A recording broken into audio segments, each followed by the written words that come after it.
Maharashtra politics, seat बंटवारे को लेकर शिंदे गुट और बीजेपी के बीच बढ़ी टेंशन, कैसे निकलेगा हल। कर्नाटक चुनाव के बाद महाराष्ट्र में चुनावी सरगर्मी बढ़ गई है। हर पार्टी अपने अपने हिसाब से आगामी लोकसभा, विधानसभा और बीएमसी चुनाव के लिए तैयारियों में जुटी हुई है। फिलहाल एकनाथ शिंदे और बीजेपी के बीच लोकसभा चुनाव के लिए सीटों के बंटवारे को लेकर पेंच फंसा हुआ है। शिंदे सेना का कहना है कि बीजेपी उनके साथ सौतेला व्यवहार कर रही है। आइए जानते हैं क्या है पूरी खबर। मुख्यमंत्री एकनाथ शिंदे के शिवसेना के सांसद गजानन कीर्तिकर के बयानों पर पर्दा डालते हुए बीजेपी नेता व राज्य के उप मुख्यमंत्री देवेंद्र फडणवीस ने कहा कि आगामी लोकसभा चुनाव में सीटों के बंटवारे को लेकर शिंदे सेना से कोई चर्चा नहीं हुई है। जब चर्चा होगी तो उसकी जानकारी दी जाएगी। फडणवीस ने सफाई दी कि बीजेपी और शिवसेना के बीच किसी प्रकार का कोई विवाद नहीं है। गौरतलब है कि शिंदे सेना के सांसदों ने हाल ही में एक बैठक आयोजित की थी। इसमें उन्होंने लोकसभा की 22 सीटों पर दावा किया। उद्धव सेना से अलग होकर शिंदे खेमे में शामिल होने वाले 13 सांसदों को उनकी संबंधित सीटों पर बरकरार रखे जाने को लेकर चर्चा हुई। शेष 5 सीटों के साथ ही शिंदे गुट ने रायगढ़, शिरूर, औरंगाबाद और अमरावती पर भी अपना दावा किया है। शिंदे सेना के सांसद गजानन कीर्तिकर ने आरोप लगाया कि बीजेपी शिंदे गुट के साथ सौतेला व्यवहार कर रही है। इसकी जानकारी मुख्यमंत्री एकनाथ शिंदे को देने की बात तक कही। कीर्तिकर के बयान को शिंदे सेना और बीजेपी में फूट के तौर पर देखा जा रहा है।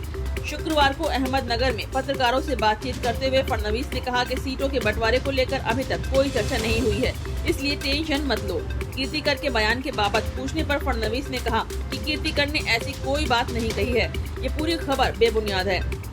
सीटों के बंटवारे को लेकर किसी से भी कोई चर्चा ही नहीं हुई। जब होगी तो आपको बताया जाएगा। हमारी यूपी में कोई विवाद नहीं है। लोकसभा चुनाव में सीट बंटवारे पर हुई चर्चा के बाबत मुख्यमंत्री एकनाथ शिंदे ने भी सफाई दी है। उन्होंने कहा कि शिवसेना और बीजेपी बहुत पुराने दोस्त हैं, सब व्यवस्थित होगा, किसी को चिंता करने की कोई जरूरत नहीं है। आगामी लोकसभा चुनाव की पूर्व तैयारियों के लिए महाराष्ट्र कांग्रेस ने तिलक भवन में 2 और 3 जून को अहम बैठक बुलाई है।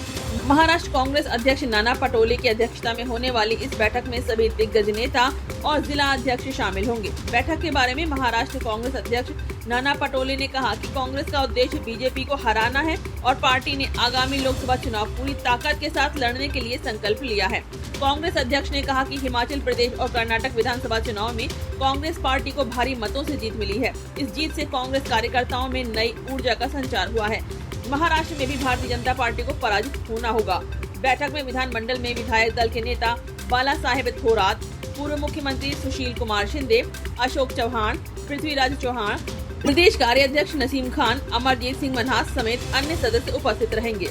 लोकसभा क्षेत्र के प्रमुख नेता, जिला प्रभारी, पूर्व सांसद, विधायक, जिला अध्यक्ष, 2019 के लोकसभा व विधानसभा चुनाव में कांग्रेस प्रत्याशी और जिले के मंडल अध्यक्ष भी मौजूद रहेंगे।